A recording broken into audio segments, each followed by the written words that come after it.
história.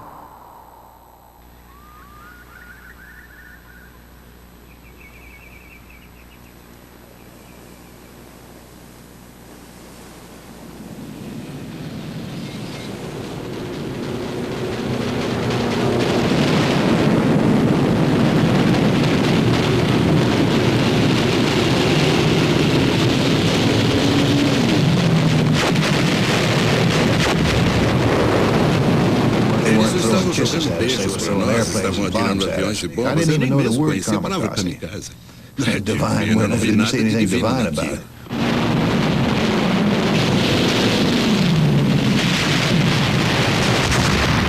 about it. Se já houve alguma coisa capaz de destruir a psique de uma pessoa e acabar com sua capacidade de prosseguir, eram os kamikazes. Eu não consegui entender por que eles estavam fazendo aquilo. E até hoje, eu tenho dificuldades em entender como uma pessoa podia fazer aquilo.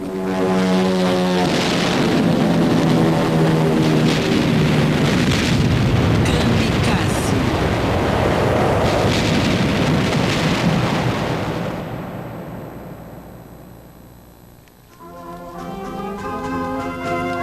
Na extremidade mais meridional do Japão, no local de uma base aérea da Segunda Guerra Mundial, uma homenagem está acontecendo.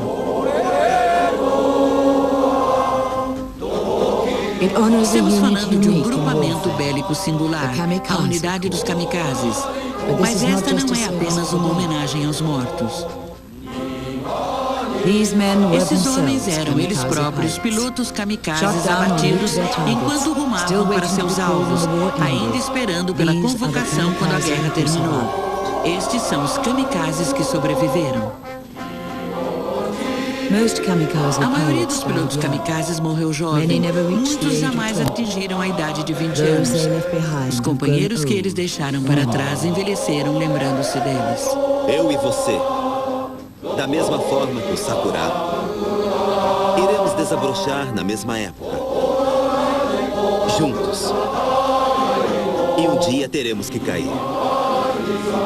Na hora de morrer, iremos morrer juntos.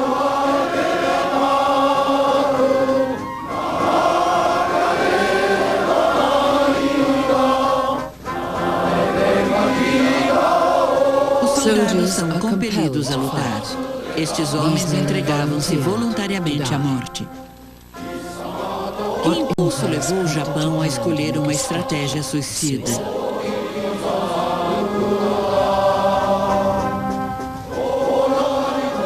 Não foi um capricho, foi uma crise.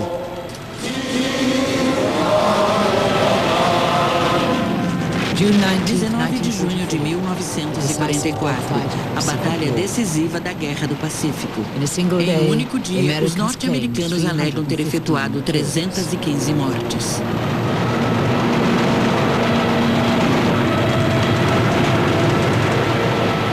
E para os japoneses, o pior estava por vir. Sua frota estava agora desprotegida pelo ar. No dia seguinte, os norte-americanos atacaram.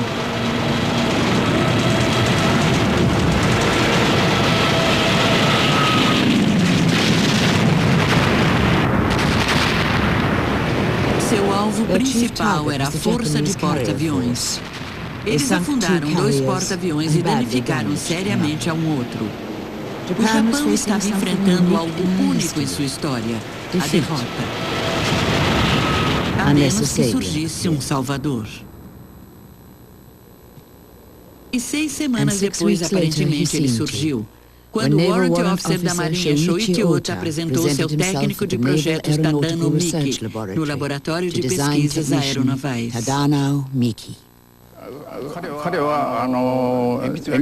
que era engenheiro da aeronáutica, me trouxe um plano escrito a lápis e perguntou se não poderíamos fazê-lo daquela forma. Era um esboço do plano para um míssil chamado depois de Oaku, ou Flor de Cerejeira. Adaptado sob um bombardeiro, ele seria levado até o alvo e então lançado. Foguetes poderiam impulsionar o Oaku a quase 615 km por hora, e a ogiva de 1.200 quilos poderia afundar até o maior navio aliado. Projetos anteriores haviam sido rejeitados, uma vez que não possuíam um sistema de orientação para direcionar o míssil até seu alvo. OTA apresentou uma solução simples. Um piloto humano estaria a bordo. Então eu perguntei quem iria pilotar o avião. E disse que, do meu ponto de vista, era contra a ideia de uma pessoa pilotar. Uma vida era importante para ser desperdiçada desta forma, mesmo que a razão fosse a guerra. Então eu perguntei quem iria pilotar. E Oda me disse, eu irei pilotá-lo. Nós iremos pilotá-lo. A paixão de Ota mostrou-se decisiva. O míssil foi aprovado.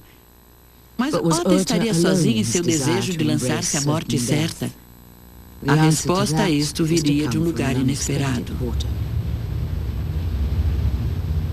Em 16 de agosto de 1944, uma formação de bombardeiros norte-americanos aproximava-se do sul do Japão. A unidade Uzuki foi convocada para interceptá-la. Até então, eles haviam obtido poucos sucessos contra os B-29. Mas o líder de esquadrão, Masashi Kobayashi, viu seus homens adotarem uma tática diferente.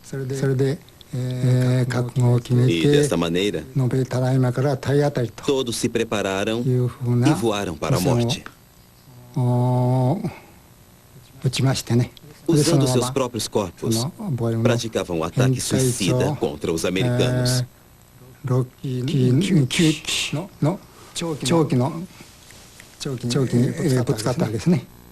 Os B-29 foram destruídos.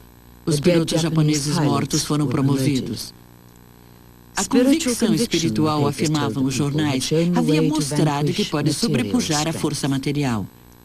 Mas em termos de frota, os japoneses estavam irremediavelmente em desvantagem. Para vencer a batalha com este método suicida, eles precisariam atingir um alvo diferente.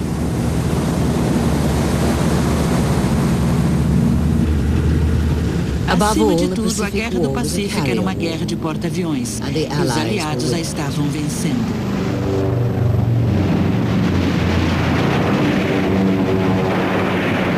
Quando eles executaram os ataques aéreos contra as Filipinas em 17 de outubro, eles deixaram ao Japão uma única alternativa: afundar os porta-aviões ou admitir a derrota.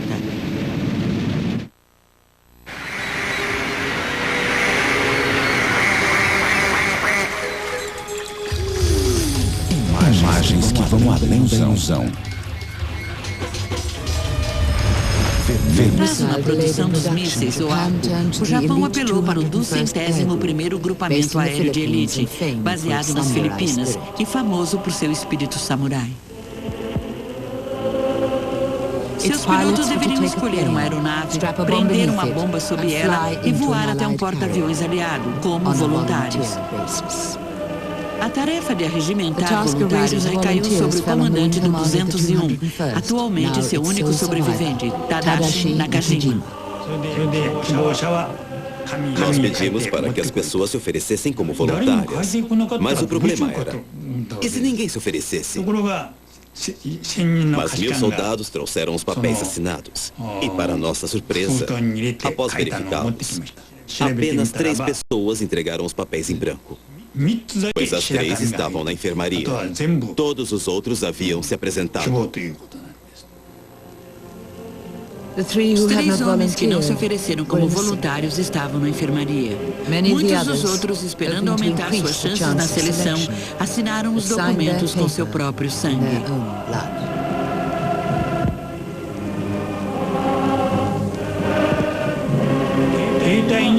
Eles me disseram, vocês perguntaram somente para os soldados e não para nós. O que fazemos agora? Então eu respondi, sabíamos que vocês seriam voluntários, mesmo que não perguntássemos. Então eles sorriram e foram para os aviões.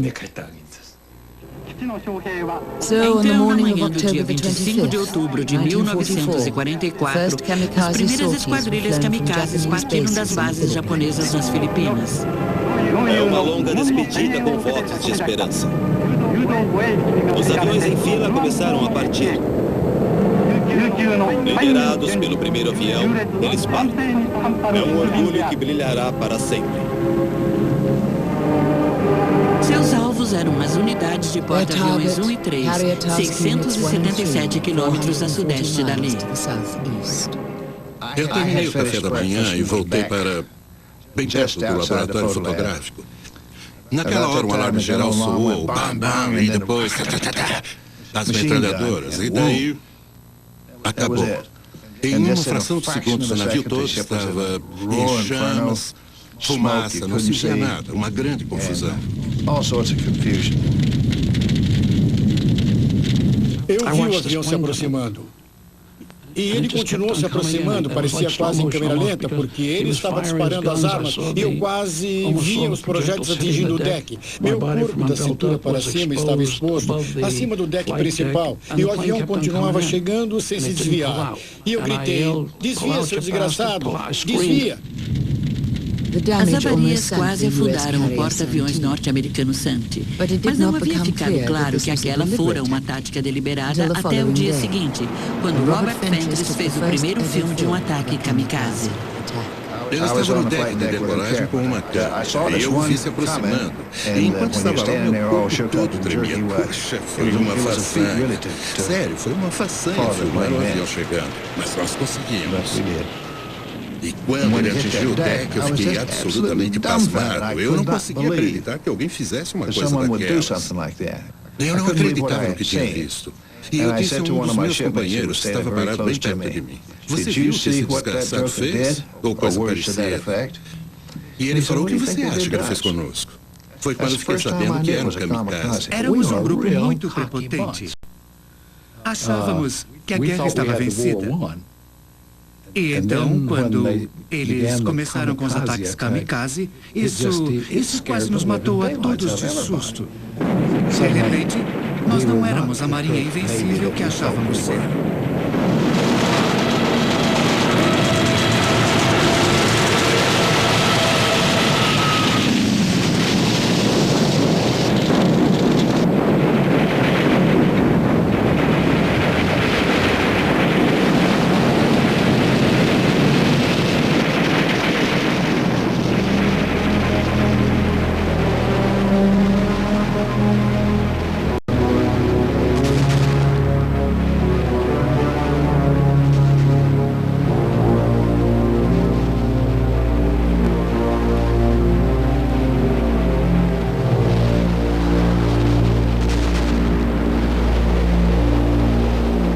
Houve uma fotografia tirada do nosso capelão com alguns companheiros nossos, não muitos, com bem poucos companheiros ali em volta. E eu vi essa fotografia.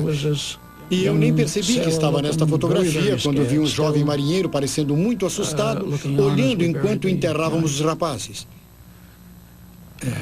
Eles eram bons rapazes. E olhar para os outros companheiros que estavam ali parados e como pareciam assustados. Bem, estávamos todos assustados, estávamos morrendo de medo.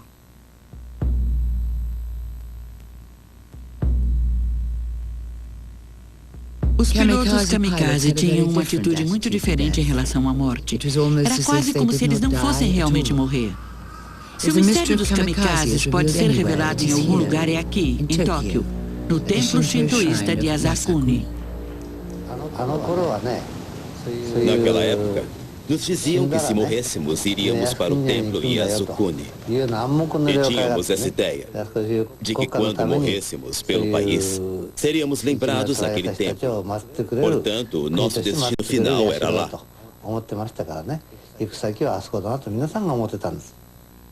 Marimasa Yonukoa também foi um piloto kamikaze, mas sobreviveu por causa das responsabilidades que a unidade exigia.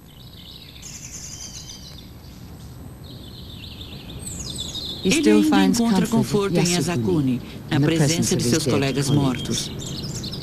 Há 50 anos, os noticiários mostravam exatamente as mesmas emoções. Para as mulheres que perderam seus entes queridos na guerra, chegou o dia de se encontrarem com eles. No dia 5 de julho, o sol do meio-dia brilha com toda a intensidade. As viúvas dos soldados estavam no templo para se encontrarem com o espírito de seus maridos.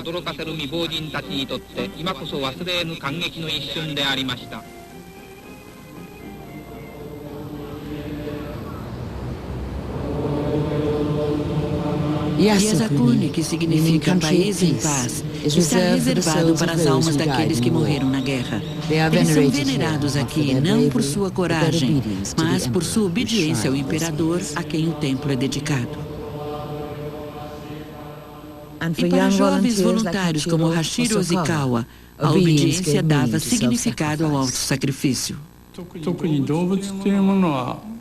Normalmente, os animais não apreciam a ideia de morrer. Porém, entre os humanos, existe a sensação estranha de obrigação e dever, da qual não podem fugir. E ao se depararem com essa situação, são obrigados a lutar e morrer pelo país.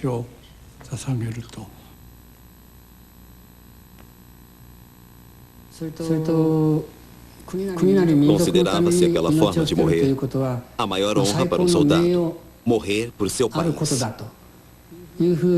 Não somente eu, mas todos nós pensávamos daquela forma, mesmo que o desejo pessoal não fosse esse.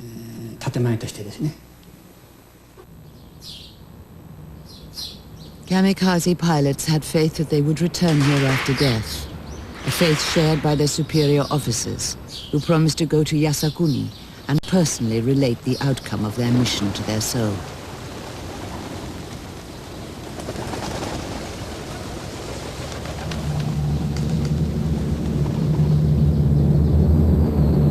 No final de 1944, havia mais de 500 missões a serem relatadas.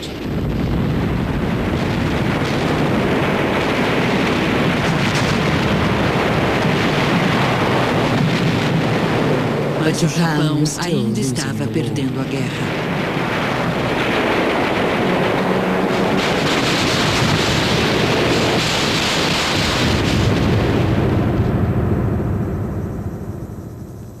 Então, todas as esperanças estavam atreladas à base de treinamento Kinoki, perto de Tóquio, onde um esquadrão de elite composto por pilotos kamikaze havia sido formado para pilotar o míssil suicida Wako. Eles eram os Jinrai Butai, os deuses do trovão. Os deuses do trovão haviam sido cuidadosamente escolhidos.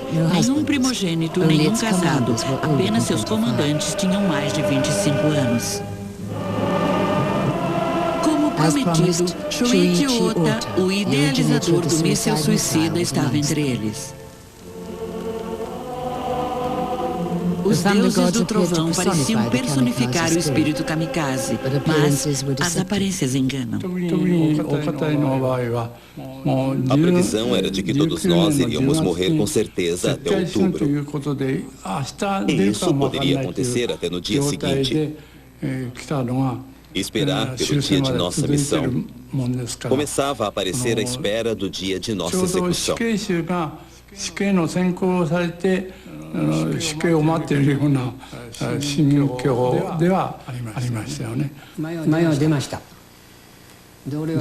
Porém, por várias razões do comando, a nossa ida foi sendo atrasada. E começamos a pensar se aquilo era certo. E como seria a sensação de morrer?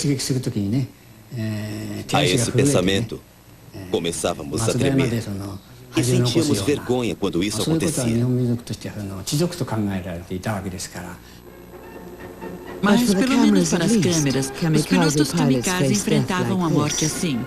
Não era suficiente para eles aceitar a morte. Eles deviam alegrar-se com ela.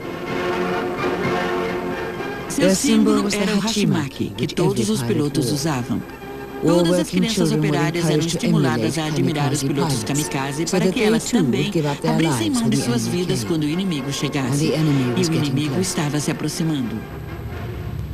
Em 21 de março de 1945, às 11h20 da manhã, duas divisões dos deuses do trovão decolaram da base aérea de Kinoya, no sul do Japão, na direção de Okinawa. Logo depois do meio-dia, eles foram interceptados por caças norte-americanos, cujas câmeras revelaram os oacos atrelados sobre os bombardeiros. Estas são as únicas imagens feitas dos mísseis oaco em ação. These are the only pictures ever taken of the Oka missile in action.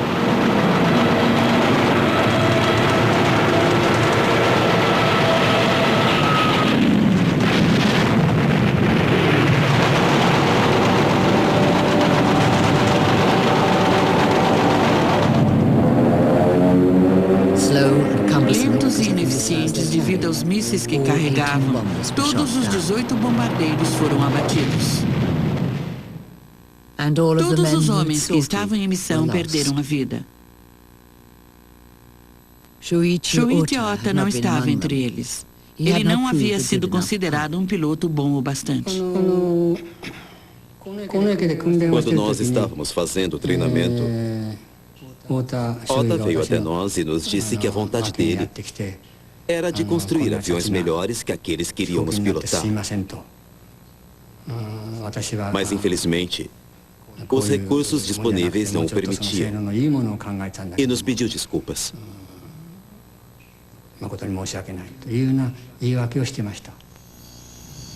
O oaco afundaria um único navio durante toda a guerra. Quando os norte-americanos mais tarde capturaram oacos não utilizados, eles ficaram espantados em descobrir que eram parcialmente construídos em madeira. Eles os rebatizaram de baka, uma palavra que significa tolo em japonês. Em Kinoia, os deuses do trovão foram rapidamente reorganizados. Os pilotos das missões oaco foram escalados para pilotar aviões suicidas, um outro tipo usado nas Filipinas. Havia pouco tempo para discutir.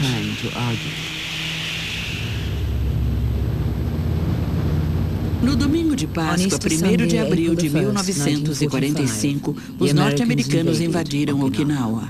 Na ilha de Okinawa, a 7.700 quilômetros de São Francisco, a terra tremeu com o terrível ataque de nossos aviões e navios. 100.000 Yankees estavam arrebentando os cadeados da porta principal no Japão. O mundo foi informado de que a guerra estava quase vencida. Quem estava em Okinawa sabia que não era assim. Quando chegou a nossa hora de ir para Okinawa, não havia mais dúvidas quanto a isto e nem espanto. Nós sabíamos o que nos esperava, nós sabíamos o que iríamos enfrentar. Mas no início o temor norte-americano parecia infundado. A frota manobrou com uma tranquilidade fantasmagórica durante uma semana inteira, até a meia-noite de 6 de abril.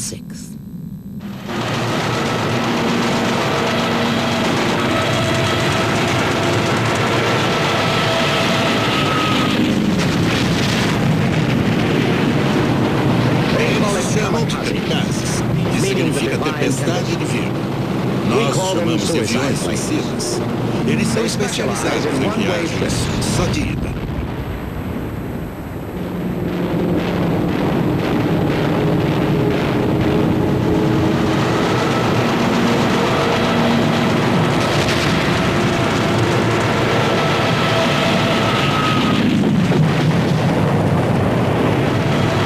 Os aliados estavam esperando que o pesadelo das Filipinas se repetisse em Okinawa. Mas eles estavam errados. Foi ainda pior.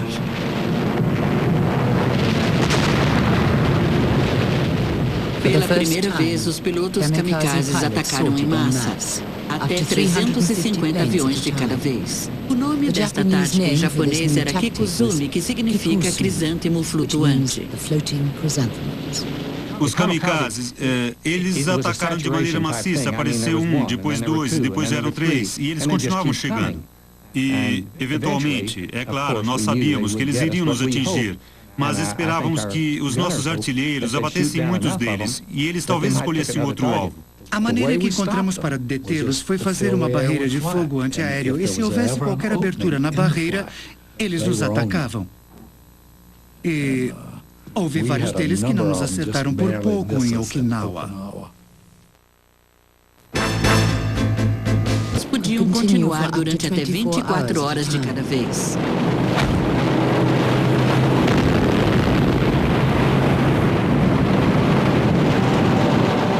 Os japoneses tinham aviões o suficiente, mas estavam ficando sem homens para pilotá-los.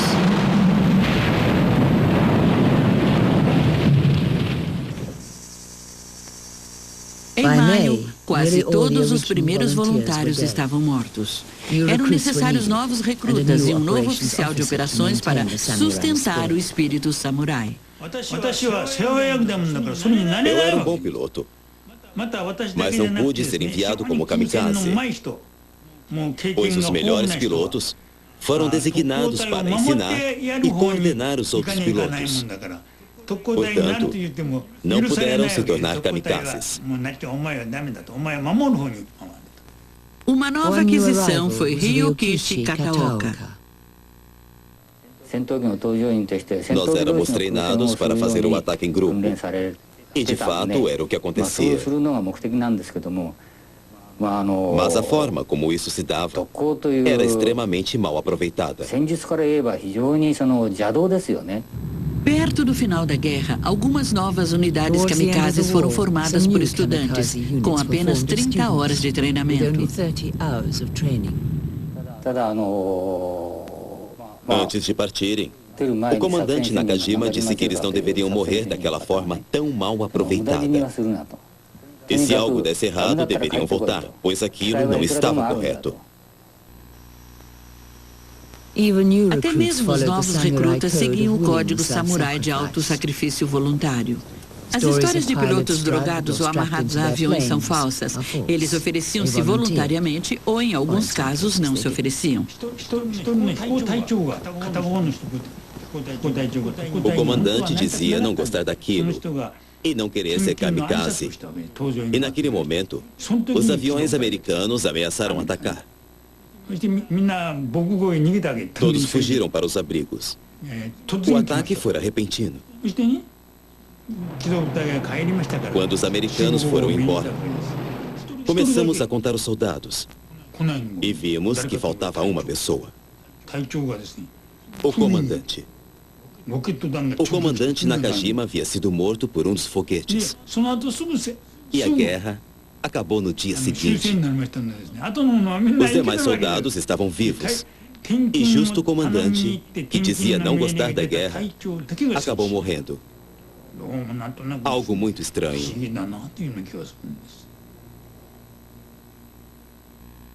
Uma seleção dos que se ofereciam como voluntários era feita a cada dia. O homem que escolhia os nomes era Fujio Hayashi. Solicitei várias vezes tornar-me um kamikaze e chorava, pois eles nunca me requisitavam. Seguindo as ordens do comandante Nakajima, levava os planos. Subia um morro a pé e, em seguida, entrava no caminhão e me dirigia ao local onde estavam os aviões. Eu só podia ir até esse ponto.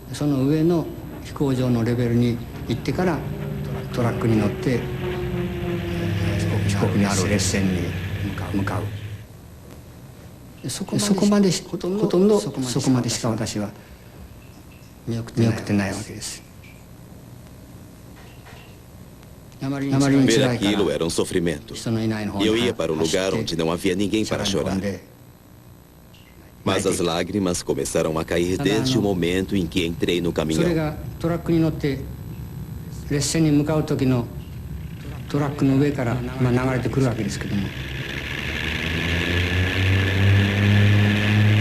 Espere um pouco.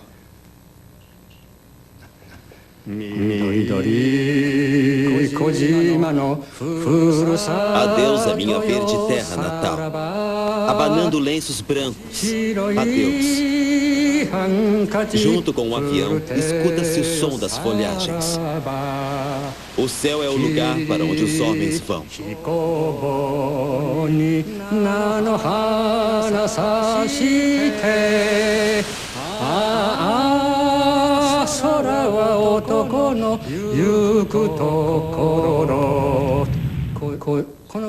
Esta música era a mais cantada na época. Ryukichi Kataoka cantou esta canção não apenas uma vez, mas 4. 3 ataques foram frustrados por problemas mecânicos.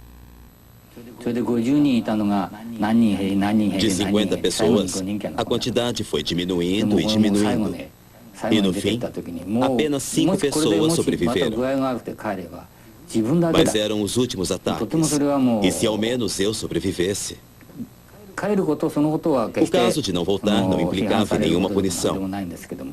Mas o meu espírito não dizia o mesmo. Por isso, eu ia até onde pudesse. Mas Kataoka foi abatido a caminho de seu alvo. Ele, por fim, retornaria ao Japão para descobrir que as autoridades haviam emitido seu atestado de óbito. Ele permaneceu oficialmente morto durante 5 anos.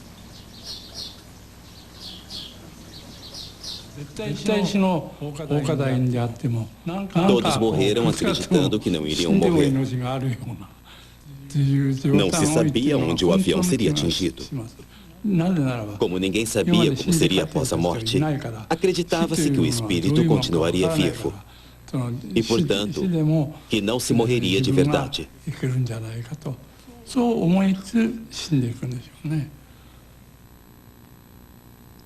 Hashiro Hosakawa jamais recebeu permissão para atacar. Ele era considerado valioso demais como oficial de treinamento, mas seus colegas continuavam a decolar.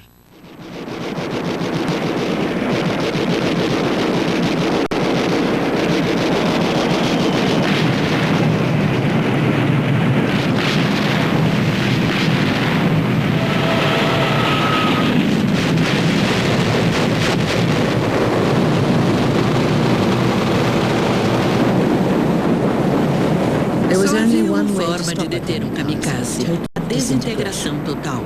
E sua velocidade era tamanha que só havia 20 segundos para destruí-lo depois de ser detectado. Os casos de fadiga de combate entre os artilheiros aliados dobraram. Tínhamos um artilheiro cujas metralhadoras de 40 milímetros haviam sido atingidas e ele simplesmente subiu no tubo do canhão, pulou para o lado e alguém o ouviu dizer, está quente hoje. E ele pulou direto para a água e nunca mais o ouvimos falar nele. E eu não sei o quanto ele estava ferido, mas ainda conseguia falar. E foi isso que ele disse. Então, o que quer dizer, foi só isso que ele disse, está quente hoje. E eu nunca tinha imaginado que uma guerra poderia ser assim.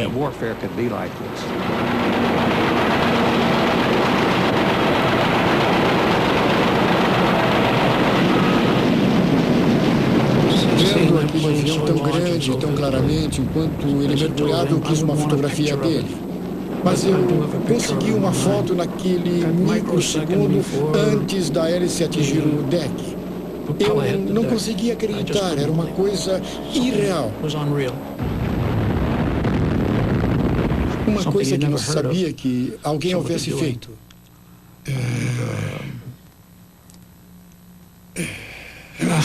Está acabado agora.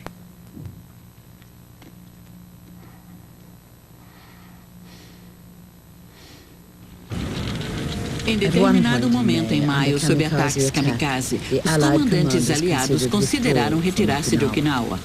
Foram os norte-americanos quem mais sofreram.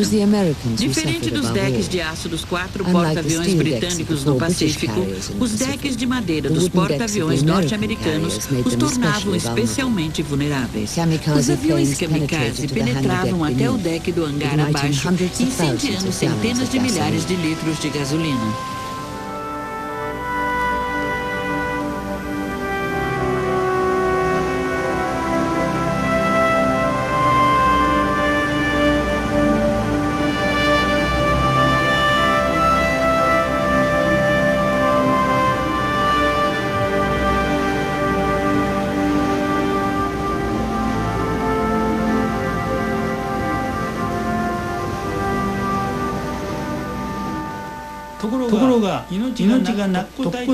Nós sabíamos que iríamos morrer. E isso de fato não fazia com que nos sentíssemos como deuses.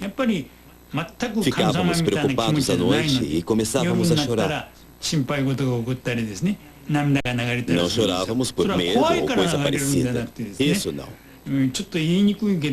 Mas eu não sei por que chorávamos.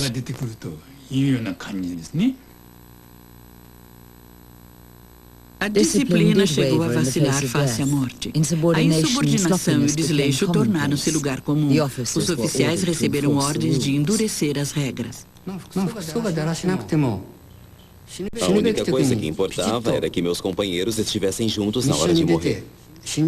Fora isso, o que mais poderíamos querer?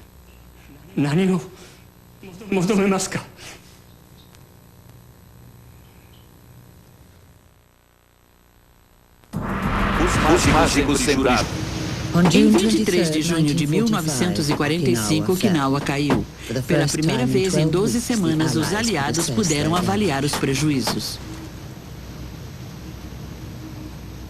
Um dia nós encontramos um defeito no indicador remoto do nível de óleo combustível. E esse mecanismo que nos dava as leituras na sala das máquinas estava localizado no compartimento número 4 deste bordo. E eu sabia onde todos eles estavam, isso fazia parte das minhas responsabilidades. Desci até o compartimento de carga e me encaminhei para um canto, mas não consegui vê-lo no princípio, porque havia muito papel, muito entulho, tudo estava espalhado por todos os lados. Então, eu vasculhei e acabei encontrando a perna de um piloto kamikaze. Ela havia sido decepada mais ou menos na altura do joelho. É claro, estava toda preta, com as queimaduras, e havia se passado cerca de 1 mês e meio, então já estava bem apodrecida.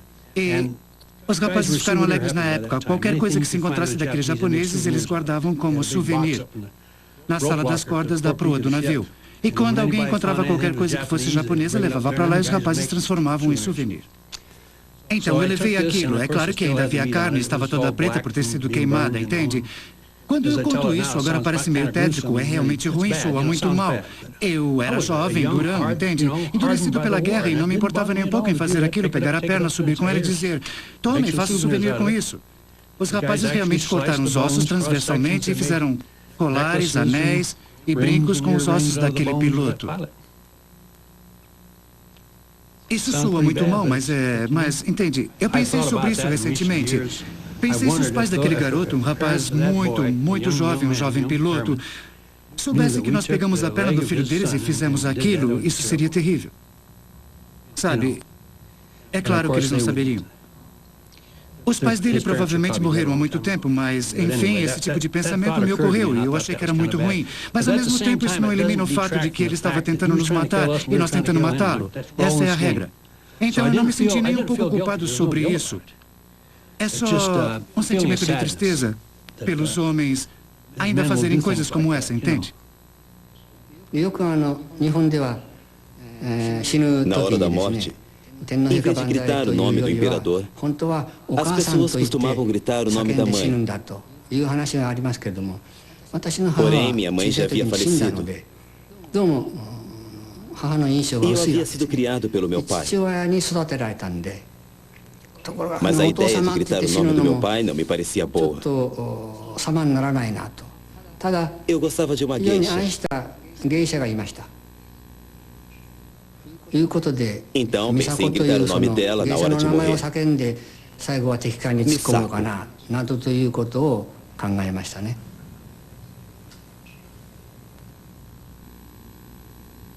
Fujio Hayashi jamais voou como piloto kamikaze. Suas ordens eram para continuar selecionando nomes.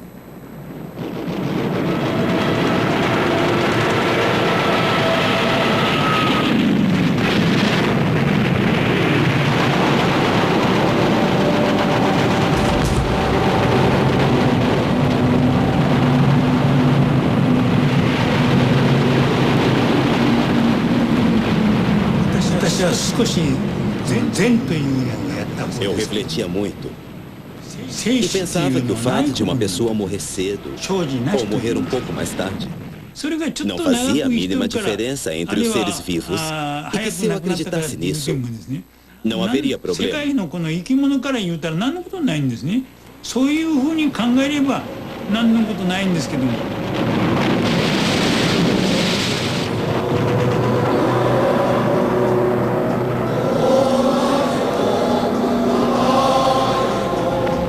Okinawa, entre 1º de abril a 23 de junho.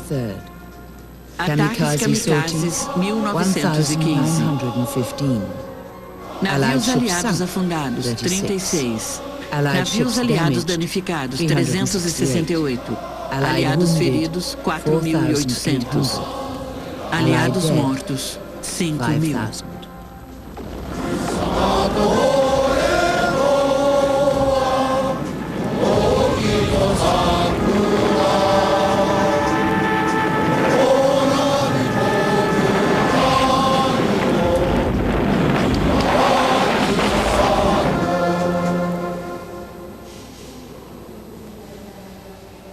Dentro das dependências do templo de Yasukuni, hoje existe o Museu dos Mortos de Guerra. Uma sala inteira, a última sala do museu, é dedicada aos kamikazes.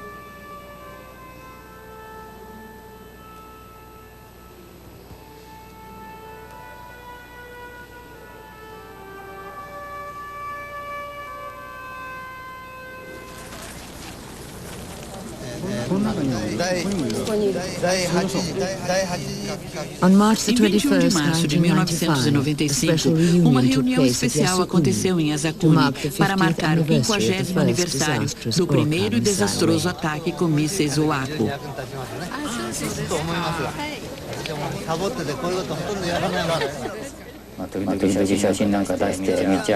Quando eu olho para aquelas fotos, lembro-me dos meus companheiros. E hoje em dia eu penso, por que somente eu sobrevivi? Pelo que as pessoas me dizem, se eu não tivesse sobrevivido, não haveria ninguém para contar a história e lembrar de meus companheiros. E que é por essa razão que continuo vivo. Mas isso é algo que não me agrada muito.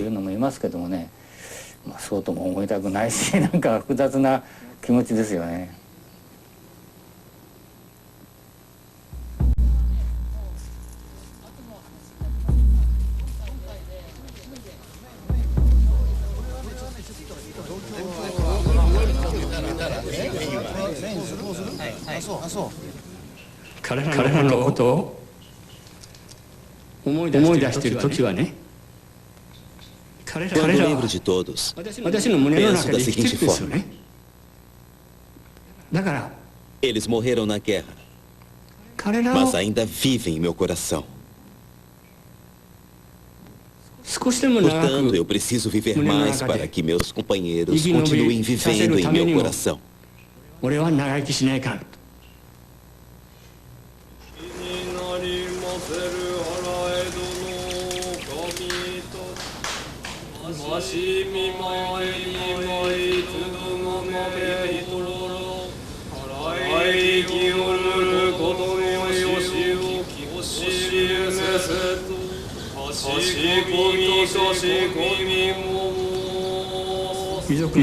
Choramos com as pessoas envolvidas na guerra.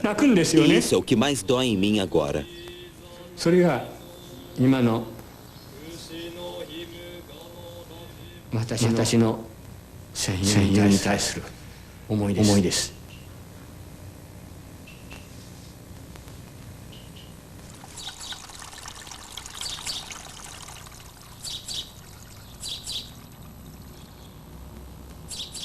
Pois é, eu ainda fico intrigado com isso. Se havia alguma coisa a ser ganha ao cometer suicídio, eu não sei como alguém pode pensar que vai ganhar alguma coisa se estiver morto. Mas se há alguma coisa a ser ganha ao cometer suicídio, talvez um dia eu possa, na minha cabeça, justificar. Mas é difícil ver como alguém pode ganhar alguma coisa se estiver morto. Em uma parte da cerimônia, prestam-se homenagens de frente ao Oaku, o míssil que começou o projeto Kamikaze. Mas e quanto ao seu idealizador, Warrant Officer Shoichi Ota?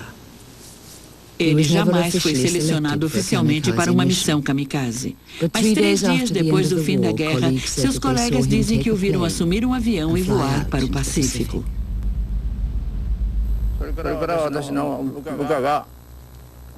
O que aconteceu foi que num dia em que chovia, Ota veio me pedir um guarda-chuva emprestado.